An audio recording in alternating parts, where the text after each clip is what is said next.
In the Edo period, the financial kings who wielded immense wealth and power were, surprisingly, blind men. They formed an organization called Todoza, possessing economic influence so profound it could even sway the shogunate. The highest-ranking Kengyo boasted wealth surpassing even that of a daimyo, reportedly lending millions of ryo annually. However, behind this lay an even more astonishing truth. How did blind men amass such power and forge a dark empire? This video will explore Todoza's little-known origins, the mechanisms behind Kengyo's wealth accumulation, and the true nature of their shadowy dominion. Let's now delve into that truth. The main feature also provides a detailed explanation of why blind individuals were granted such a special status. In Edo period Japan, life for those who had lost their sight was fraught with unimaginable difficulties. Job opportunities were scarce, and social isolation only deepened. In such circumstances, they were compelled to help one another. Thus, the self-governing organization for the blind, Todoza, was born. Initially, Todoza was a mutual aid society that guaranteed the livelihood of blind people and passed down skills like traditional performing arts and acupuncture. However, Todoza did not remain merely a mutual aid society. The shogunate began granting them official ranks. But why? The shogunate officially recognized Todoza, intending to bring them under control, ostensibly out of sympathy for the blind and to maintain social order. For a shogunate troubled by financial difficulties, organized blind individuals were, in fact, easier to manage and utilize. Within Todoza, there was a strict hierarchical system including Zato, Koto, Beto, and the highest rank, Kengyo. To obtain these official ranks, a tribute called Myogaken had to be paid to Todoza. This was the first step in Todoza's mechanism for accumulating vast wealth. So why did they venture into money lending? The shogunate granted Todoza the right to lend money, which meant usury without interest rate limitations. While harsh debt collection was prohibited, general interest rate limitation laws did not apply to Todoza's loans. Samurai and commoners trusted Todoza, officially recognized by the shogunate, and accumulated debts one after another. Precisely because they were blind, they were unconstrained by appearances or social status, expanding their business using their information network and credibility as weapons. Even more astonishingly, they were granted extraterritoriality, meaning disputes within Todoza were not judged by external authorities.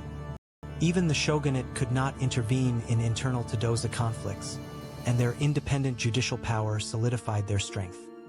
Consequently, pressure on debtors who failed to pay interest increased, and collection rates dramatically improved.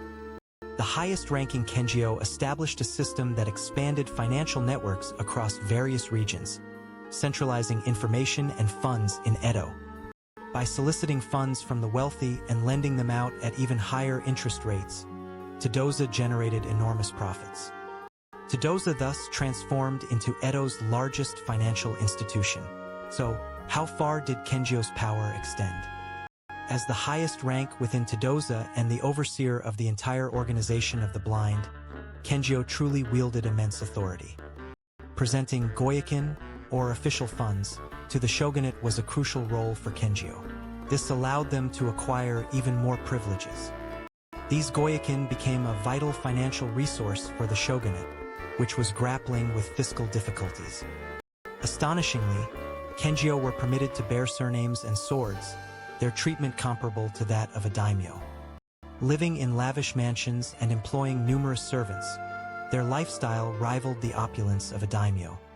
They maintained deep lending relationships with influential daimyo and hatamoto, extending their influence even into their political and economic affairs. They controlled not only financial information but at times even political intelligence, subtly moving Edo society from behind the scenes. While there was a facade that being blind made them impartial and unbiased, this was not the truth. Behind the scenes, they enriched themselves, and corruption was rampant. Todoza had truly transformed into a vast dark empire. Todoza's usurious lending plunged many commoners into crushing debt, driving their lives to ruin.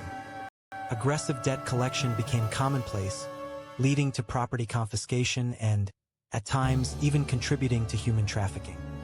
Samurai were no exception. They accumulated debts against their stipends, eventually facing the risk of their house's extinction or ruin. If repayments to Todoza faltered, so would the offerings to the shogunate. This chain reaction affected society as a whole. Even the shogunate found it difficult to easily curb the power of this enormous financial organization. Todoza had become the core of Edo's financial system and could not be easily dismantled.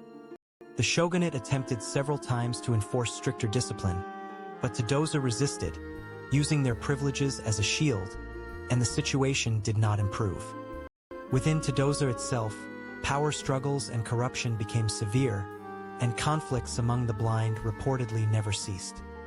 A form of extraterritoriality, exploiting their status as blind individuals, sanctified them and deepened their darkness. The financial system built by Todoza was a symbol of Edo society's light and shadow, and of human desire. The blind individuals gained immense power as a result of the privileges granted by the shogunate and their astute financial strategies.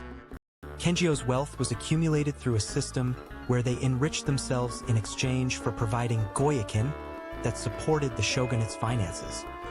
The true nature of this dark empire was a system of usury, aggressive debt collection protected by privilege, and the extraction of wealth from society as a whole. Todoza and Kengyo, who leveraged their handicap of blindness to build unique power and wealth. Their existence may have symbolized the economy of the Edo period and the very nature of human desire and power. History still hides untold stories. Subscribe for more forgotten history.